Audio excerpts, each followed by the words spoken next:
ஓம் நம சிவாய. ஓம் நம சிவாய. ஓம் நம சிவாய. அன்பான சிவ அன்பர்களே, கடந்த நாட்களில் நம்ம சமய குறவர் நால்வரை பற்றி வாழ்க்கை வரலாறையும் சிறப்பையும் அற்புதங்களையும் நான் உங்களுக்கு வழங்கிட்டு வரேன். அந்த வகையில் இது வரைக்கும் பார்த்தீங்கன்னாக்கா திருஞான சம்பந்தர், அப்பர், திருநாவுக்கரசர், மாணிக்கவாசகர் இந்த மூவருடைய வாழ்க்கை வரலாறு சொல்லிட்டேன். இன்றைக்கி நாம் பார்க்க போகிறது பார்த்தீங்கன்னாக்கா சுந்தரருடைய அற்புதங்களையும் வாழ்க்கை வரலாறு பற்றி நம்ம பார்க்க போகிறோம். சுந்தரர் இயற்பெயர் ஆரூரார் அவருடைய பெயர். அவர் நம்பி தோழன் எல்லோரும் அழைக்கிறாங்க.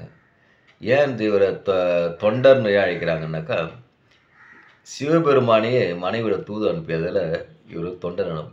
இப்போது யார் போய் தூது செல்வார்? நண்பர் தான் தூது செல்வாங்க. அப்படி சிவபெருமானையே தன் மனைவியோட தன் மனைவிக்கும் அவருக்கும் ஒரு சில சண்டை வருது. அந்த சண்டையை சமாதானப்படுத்துறதுக்காக சுந்தரர் என்ன பண்ணுறாரு, இந்த சிவபெருமானை தன் மனைவிக்கு தூது அனுப்பி சமாதானம் செய்கிறார். இதனால தான் தோழன் ஆகிறார். அவருக்கு இன்னும் நிறைய பேர் உண்டு. தோழன், ஆதலால், தம்பிரான் நிறைய பேர் இருக்குது. இதனால் சிவபெருமானுக்கு ஒரு கோவிலில் தம்பிரான்னு ஒரு திருநாமத்திலேயே சிவபெருமான் இருக்கிறார். இந்த சுந்தரை இறைவன் ஆட்கொண்ட இடம் திருவெண்ணைநல்லூர். திருவெண்ணைநல்லூரில் சிவபெருமான ஆட்கொண்ட இடம் திருவெண்ணைநல்லூர். அப்புறம் பார்த்தீங்கன்னாக்கா திருப்புகலூரில் மிகவும் வறுமையாக இருக்குது. மக்களோட வருமானமே இல்லை, வேலை வாய்ப்பு இல்லை, என்ன சொல்கிறது, வறுமை இயற்கை சீற்றமும் ஒத்துழைக்கல. அப்படி இருக்கும்போது அந்த சைடு போகிறார் சுந்தரர். மக்களுடைய வறுமையை பார்த்து ஒரு செங்கல் சூழலேருந்து செங்கல் எடுத்து அந்த செங்கலெல்லாம் பொண்ணாக்கி மக்கள்கிட்ட கொடுக்குறாரு. மக்கள்கிட்ட கொடுத்துட்டு மக்கள் ரொம்ப ஆனந்தமாகிடுறாங்க. அதுக்கப்புறம் பார்த்தீங்கன்னா அந்த பொண்ணை எடுத்து மணிமுத்தாறில் விட்டுறாரு. ஆற்றுல விடும்போது அதை திருவையாறு குளத்தில் அது மேலே நிற்கிற அற்புதத்தை அவர் செஞ்சுருக்காரு. இப்படியெல்லாம் செஞ்ச சுந்தரருக்கு ஏதோ ஒரு காரணத்தால் தன் பார்வை இழக்கிறாரு. தன் பார்வை இழந்த போதும் கூட பார்த்தீங்கன்னா மனம் தளராத அவர் ஒரு சிவாலயங்களும் சென்று ஊரில் ஒரு சிவாலயம் தேடி சென்று அங்கே ஒரு பதிகத்தை பாடுறது அவர் வழக்கமாக வச்சுருக்காரு. அப்படி பார்த்தீங்கன்னாக்கா காஞ்சி ஏகாம்பரநாதர் கோயில் சென்று ஏகாம்பரநாதரை ஒரு பதிகம் பாடுறார். பதிகம் பாடும்போது பதிகத்தில் சிவபெருமான் தன்னை ஆட்கொண்டு ரொம்ப மகிழ்ச்சி கொண்டதால் அவருக்கு இடது கண் பார்வையை கொடுக்குறாரு. சுந்தரர் பார்த்தீங்கன்னா இடக்கண் பார்வையோட பார்த்தீங்கன்னாக்கா அப்படியே வர்றார். அப்பயும் மறுபடியும் அதனுடைய பயணத்தை தொடங்கிட்டு ஒரு ஊராக செல்லும்போது திருவாரூர் செல்றார். திருவாரூரில் சென்று சிவபெருமானை வழிபட்டு ஆலயத்தில் அங்கே ஒரு பதிகத்தை பாடிட்டு வழக்கண்ணை பெறுறாரு. அப்புறம் பார்த்தீங்கன்னாக்கா திருவெண்பாக்கத்தில் போய் கோல் பெறுறார். கோல்ற ஒரு அற்புதத்தை சிவபெருமான் கொடுக்குறாங்க. சரிங்களா? இப்படியே போயிட்டு இருக்கும்போது அவினாசின்ற ஒரு இடத்துக்கு போகிறார்.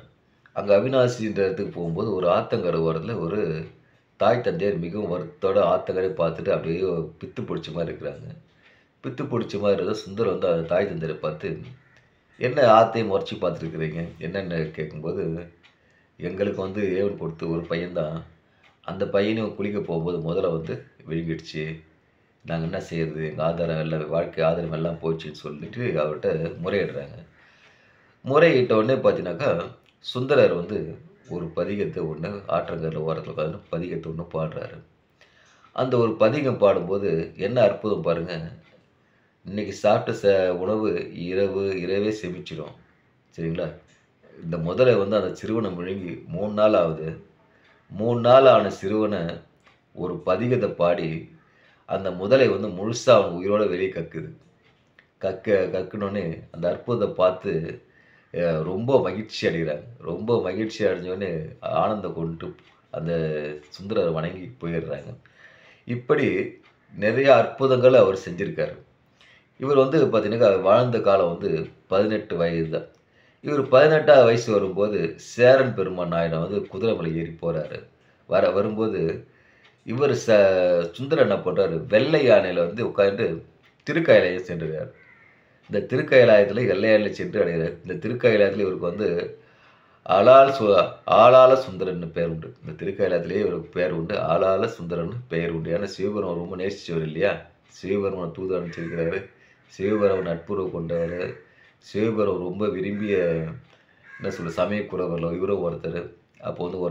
அப்போ வந்து கொடுப்பார்கள் இடத்த, கைலாயத்திலே அவருக்கு வந்து அவருக்கு ஒரு இடத்த கொடுத்துருக்காரு. இப்படிப்பட்ட சமயக்குற நால்வருடைய அற்புதங்களும் சிறப்பை தெரிஞ்சிட்டீங்க. இந்த சமயக்குறவர்கள் எழுதிய தேவாரம், திருவாசகம் இதெல்லாம் வாங்கி படிங்க. படிச்சுட்டு ஈசனர்களை பெற்று இன்புற்று வாழ்க. ஓம் நமச்சிவாய், ஓம் நமச்சிவாய், ஓம் நமச்சிவாய்.